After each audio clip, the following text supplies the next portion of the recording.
Tomato একটি পুষ্টিকর সবজি যা বিভিন্ন ধরনের ভিটামিন, খনিজ এবং অ্যান্টিঅক্সিডেন্টে সমৃদ্ধ। এর পুষ্টিগুণ নিম্নরূপ। ১. ভিটামিন সমূহ। ভিটামিন সি রোগ প্রতিরোধ ক্ষমতা বৃদ্ধি করে। ভিটামিন এ চোখের স্বাস্থ্যের জন্য উপকারী। ভিটামিন কে রক্ত জমাট বাঁধার প্রক্রিয়ায় সহায়তা করে। ভিটামিন বি9 ফোলেট সেল গঠনে ও ডিএনএ সংশ্লেষে সাহায্য করে। ২. মিনারেল সমূহ। পটাশিয়াম হৃৎপিণ্ডের কার্যক্রম উন্নত করে এবং রক্তচাপ নিয়ন্ত্রণে রাখে। ম্যাঙ্গানিজ হাড়ের স্বাস্থ্যের জন্য প্রয়োজনীয়। ৩. অ্যান্টিঅক্সিডেন্ট। লাইকোপিন টমেটোর প্রধান অ্যান্টিঅক্সিডেন্ট যা ক্যান্সারের ঝুঁকি কমায় এবং ত্বকের স্বাস্থ্য ভালো রাখে। বেটা ক্যারোটিন শরীরে ভিটামিন এতে রূপান্তরিত হয়। ৪. শক্তি ও ক্যালরি। প্রতি ১০০ গ্রাম টমেটোতে প্রায় ১.৮ ক্যালরি থাকে। ফ্যাট ও কোলেস্টেরল মুক্ত। ৫. Dietary fibre. হজমশক্তি বৃদ্ধি করে এবং কোষ্ঠকাঠিন্য দূর করে। ৬. জলীয় অংশ। টমেটোর প্রায় ৯.৫ জল যা শরীরকে হাইড্রেটেড রাখতে সাহায্য করে। টমেটো নিয়মিত খেলে ত্বক, চুল এবং সামগ্রিক স্বাস্থ্যের উন্নতি ঘটে।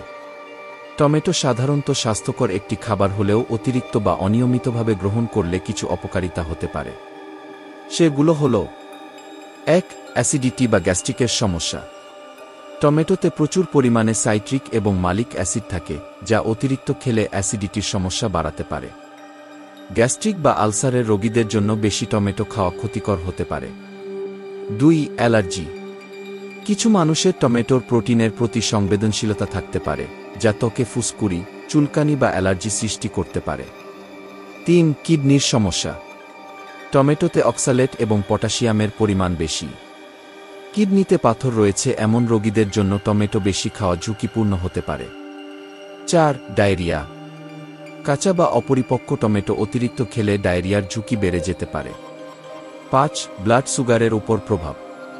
টমেটোতে কার্বোহাইড্রেট কম হলেও অতিরিক্ত খেলে ডায়াবেটিস রোগীদের রক্তে শর্করার মাত্রা বাড়তে পারে। ৬. অস্থিসন্ধির ব্যথা বা আর্থ্রাইটিস। টমেটোতে সোলানিন নামক যৌগ থাকে যা কিছু মানুষের ক্ষেত্রে আর্থ্রাইটিস বা অস্থিসন্ধির ব্যথা বাড়াতে পারে। ৭. দাঁতের ক্ষতি। টমেটোর অ্যাসিড দাঁতের এনামেল নষ্ট করতে পারে যদি নিয়মিত অতিরিক্ত খাওয়া হয়। যদিও টমেটো স্বাস্থ্যকর, তবে পরিমাণমতো এবং ব্যক্তিগত শারীরিক অবস্থার উপর নির্ভর করে এটি গ্রহণ করা উচিত।